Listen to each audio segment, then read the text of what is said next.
So I've got my phone here. This video, I thought I would do a bit of a Q&A based on some of the questions I got in a recent Instagram Q&A I did. There's some good questions in here. I think the answers will help you. So let's go.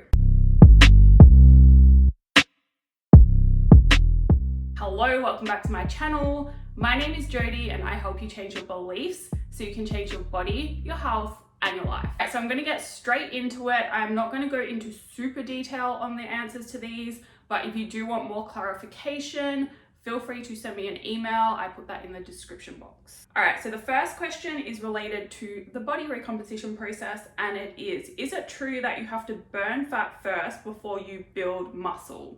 So the answer to this is no. You don't have to lose fat first before you focus on building muscle. If you qualify for body recomposition, if you are in a good starting point for body recomposition, meaning if you've had a long break from training and you're coming back to training, if you're skinny fat, if you're a beginner in the gym, if you're really overweight, you qualify for body recomposition, meaning you can lose fat and build muscle at the same time.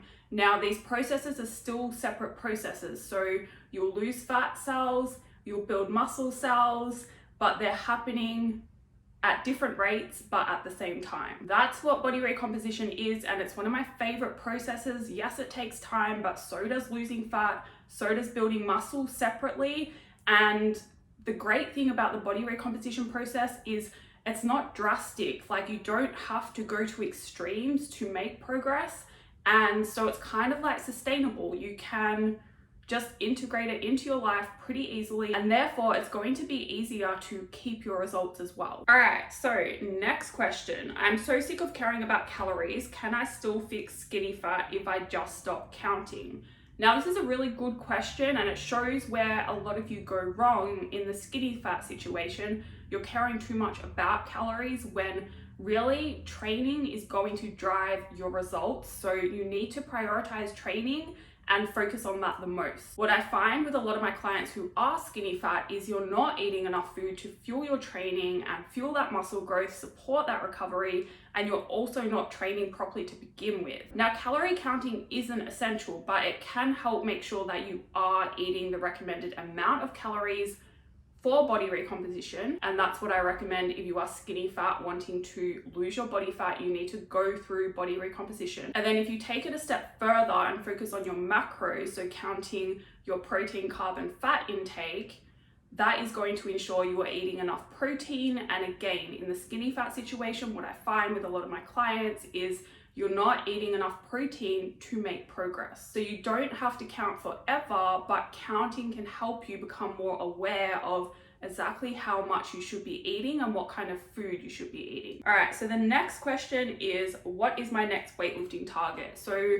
recently I actually hit 110 kilograms for my deadlifts. That was a goal for like so many years. And I also got an 80 kilogram squat, which was another goal that I've had for like years. So I'm actually not sure what to go for now, because you know, you have a goal for so long and then you kind of get it and it's like, okay, well, what's next? So I think at the moment I would love to do 140 kilograms for a deadlift. That would be really cool.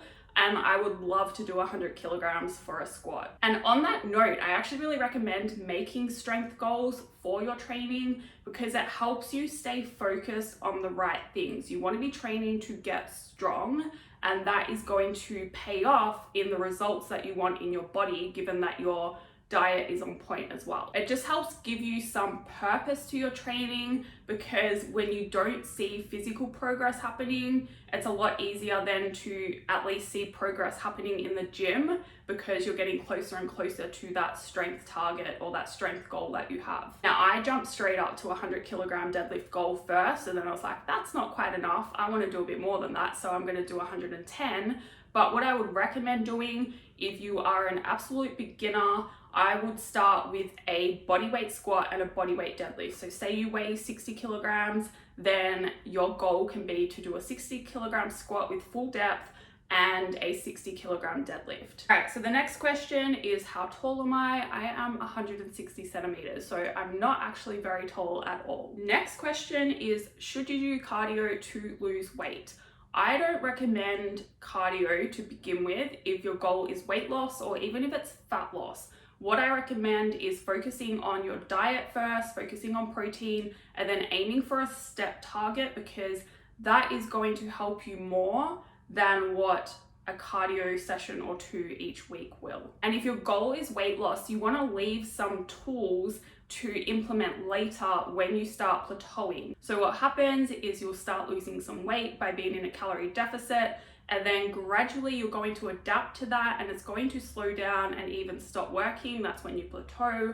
And that's when you either are going to have to create a bigger calorie deficit, which for some of you might not be really a good option if your calories are already quite low. And that's when you can start implementing some cardio or even increase your steps. So it's really important that you don't go all out from the start. You are going to plateau, so you're going to need some tools to be able to deal with that down the track. If you're skinny fat, stop caring about cardio. It's not going to help you. You need to focus on weight training, getting stronger, eating enough food, eating enough protein, get your steps in, and yeah, don't worry about cardio unless you really enjoy it. All right, so the next question is, how often do you recommend working out? So I like 3 to 4 days a week for weight training, and then I like hitting a step target every single day just to make sure you are generally active overall. That not only helps with your energy expenditure, but also with your health. And you've got to remember, if you support your health, if you aim for health, a healthy body responds better than what an unhealthy body does. And that is why I'm so interested in interpreting blood work at the moment, because if you start to fix some of those nutrient deficiencies and metabolic issues, your other progress happens a lot more easily as well. You still have to do the hard work, but it's just, if you feel better, you're going to be able to perform better, you're going to be able to make better decisions around food, you're going to be able to stick to your diet better. It's just going to help you so much if you start taking care of your health first. All right, next question. So do you burn more calories if you have more muscle, or is this a myth? So you actually don't. Like, muscle, as like a muscle cell, burns slightly more calories. At the end of the day, it's a very insignificant difference. What's going to help increase your basal metabolic rate and increase your calorie burn each day is mass overall. So a heavier body is going to burn more energy than what a lighter body will. And the good thing about having more muscle on you as opposed to body fat, apart from the health benefits, is that you can weigh more but actually look leaner and tighter. So in that way, yes, you'll burn more calories by having more muscle, but only really if you weigh more. And then obviously, if you have more muscle, you're going to be able to lift heavier weights and put more energy into your workout, so you'll burn more there. But that's a very minor part of your energy expenditure anyway, exercise thermogenesis. So it'd be like 10%. All right, so next question is, how do you know your maintenance calories? I have a calculator in the guide on my website. I link that in the description box. But in general, the best way to actually figure these out is to just track all the food you eat every day for like 2 weeks or 3 weeks. And by the end of the week, divide your calorie intake by 7 to get a daily average. And then you also want to track your body weight at the same time. And by the end of the week, divide it by 7 to get an average. And then if your body weight is staying stable week by week, those are your maintenance calories. And it's very important, if you use a calorie calculator to determine your maintenance calorie intake, that is an estimate. And the only way to know if that is correct is to actually monitor your progress anyway. So if you're eating consistently a certain calorie intake and your body weight is going down, you're actually in a bit of a deficit. If your body weight is going up, on average, don't look at the fluctuations, they're normal, but if on average your body weight is slowly going up, then you are in a surplus. All right, so last question, my thoughts on intuitive eating.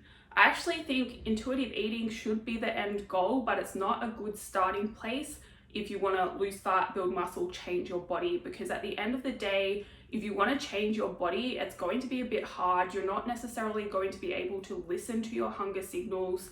And it's just like, how do you know how much is the right amount of food to eat if you've never kind of been taught that? So calorie counting is a good place to start, because if you use it right, if you use those numbers as a guide to increase your awareness around food, it's going to allow you to eat intuitively and keep your results down the line. So I wouldn't necessarily use intuitive eating if you still want to change your body, but if you want to keep your results and maintain your body, then intuitive eating is fine. That is all for this video. If you have any questions, please feel free to send me an email. If you want to find out more about working together, I put the application in my description box. If you liked the video, please like it. If you'd like to see more, please hit subscribe. And if that is the case, I will see you in the next video.